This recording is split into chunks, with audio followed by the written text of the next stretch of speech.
মেয়রের পাড়ায় যুবকের রক্তাক্ত দেহ উদ্ধার। ঘটনায় চাঞ্চল্য চেতলায়। কলকাতার মেয়র ফিরহাদ হাকিমের বাড়ির অদূরে চেতলা রোডের 17 নম্বর বাসস্ট্যান্ডের ঘটনা। শনিবার রাত 11:30 নাগাদ অশোক পাসওয়ান তার বন্ধুদের সঙ্গে বসে মদ্যপান করছিলেন।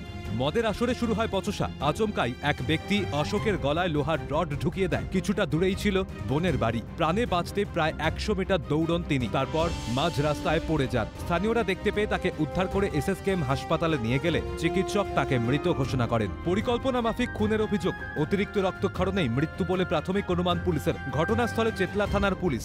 ঘটনায় পুলিশের জালে একাধিক। ঘটনাস্থলে ডিসি, এডিসিপি। এটা ওদেরই বন্ধু বান্ধব ছক করে কাজটা করেছে। তার মধ্যে কারোর কোন নাম আপনারা কি মানতে নাম পারছেন? পুলিশ পেয়ে গেছে, ধরে নিয়েছে তাদেরকে। নাম বলছে না, যদি আমরা জানালা করি, ঘর ভাঙচুর করি, তার জন্য ওরা ওর প্রকাশ করছে না। আমার ছেলে মারা গেছে তো ফিরে আসবে না?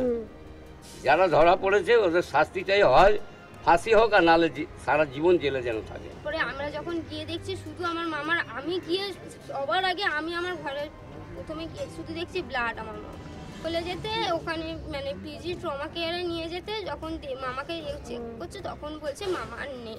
আমাকে ওইখানে যেখানে রুটি বিক্রি হয় ওইখানটা রুটির দোকান আছে, আমরা মামা বলি, সে আমাদের ঘরে যে খবর দিচ্ছে নাক মুখ দিয়ে অশোকের ব্লাড পড়ছে। ঘটনাস্থলে চেতলা থানার পুলিশ পৌঁছে বেশ কিছু নমুনা সংগ্রহ করে। ঘটনাস্থলে নেই কোনো সিসিটিভি, নেই পর্যাপ্ত আলোর ব্যবস্থা। সন্ধে 7টার পর এলাকায় বসে মদের আসর। নিয়মিত বাড়ছে বহিরাগতদের আনাগোনা। প্রতিবাদ করলেই জোটে হুমকি। এলাকায় ভালো ছেলে হিসেবেই পরিচিত ছিল অশোক পাসওয়ান। পাড়ার ছেলের এই পরিণতি মেনে নিতে পারছেন না প্রতিবেশীরাও। অবশ্যই আতঙ্ক তো থাকবে, বাইরের ছেলেরা এসে যদি এখানে যে কোনো মুহূর্তে যে কোনো কিছু ঘটনা ঘটেছে। কেউ বলছে আমরা জানি না। আচ্ছা, ছেলেটা কিভাবে চলে গেল। কিন্তু ছেলেটা খুব ভালো ছিল। আচ্ছা, খুব ভালো ছিল। আচ্ছা। পুলিশকে যথাযথ ব্যবস্থা নেওয়ার আর্জি কলকাতার মেয়র ফিরহাদ হাকিমের। আইনের পথে চলবে বলে জানিয়েছেন তিনি। মার্ডার হয়েছে, আমি পুলিশকে বলেছি এর যথাযথ ব্যবস্থা নেওয়ার জন্য, এবং এরম ধরনের যাতে ক্রিমিনাল না থাকে সেটা দেখার জন্য।